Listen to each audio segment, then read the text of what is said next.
म्हज्या भयणीनो आनी भावनो, आमी जेजूचो पाटलाव कोत्ता जाल्यार आमकां आयज आयकूंक मेळ्ळां ते सगळे आमचे सवे शात्ती पावतले.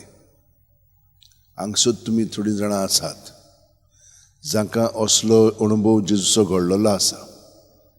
बावाळतान ती ताचेशी येवन मिसान वांटो घेता तेन्ना ताचें दर्शन तांकां घडटा, तांकां पेकोवणी कुडीची मोराची ओतम्यांची मेळटा आनी तांचे संबंद जे जावं घरांत वो शेजाऱ्या मदें वो तांच्या कामांत हे सगळें बरें जावंक लागता. आव्हानां असतात पूण तरी पूण ती भियेनासतना, कित्याक जेजूच्या एकवटान रावन ती फुडें आपली पावलां मारतात. हें आमकां आयज पयले वाचपानूय दाखयलां. तर आमी कितें म्हणून करूंक जाय? आमी अदीक जेजूक हाजीर जावन आमचें जिवीत सारूंक जाय. काल आमकां ताणें तशेंच सांगलां आनी दर दिसा तो तें आमकां तें सांगता.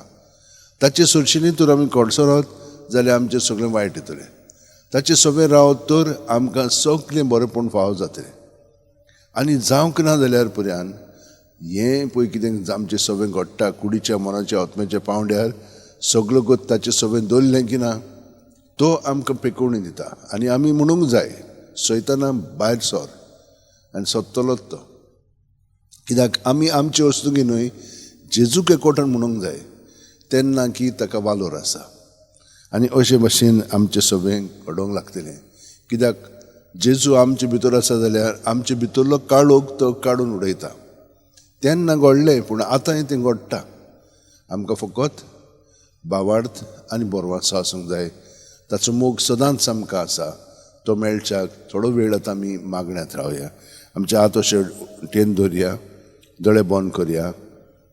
तो कितलो आमकां आजीर आसा तें आमी अणभवया. प्रत्येक सुस्कार घेता तेन्ना तो जावन आसा आमचें जिवीत. ही कूड आमची मन आमचें उरचें ना सुस्कार घेना जाल्यार. तो इतलो लागशिल्ल्यान आमचें जिवीत चलयता. ताका आमी पयलो वयलो स्थान दिवंक जाय. न्हय आमकां जाय पळय तशें आमचें जिवीत चलोवंक जाय अशें न्हय, पूण ताका जाय पळय तशें. कित्याक आमी ताचे कुडींतले सांदे आनी जितली आमी ताका एकवटोन आमचो वावर जो करता तें ताका एकवटोन कोत्ता तो सुफळ आनी यशस्वी जावंक लागतलो. आनी हे परी आमी बापाक ताचे सवे महिमा हाडटल्या आनी दुसऱ्यांची सेवा चाकरी आमी बरे भाशेन कोत्तल्या. न्हय ती आमकां देव बरें करूं म्हणटात म्हणून ना, आमी तांकां देव बरें करूं म्हणटा. कित्याक ती आमकां संदी दितात जेजूक एकवटोन तांकां बरें करूंक. आमच्या उतरांनी कोन्यांनी चालींतल्यान ती आमकां करिना जायत, पूण आमी जेजूचे गोठायन आनी पयले वाचपान सांगलां ते प्रमाणे ह्या संवसाराचेर ताणें विजय जोडलेलो आसा.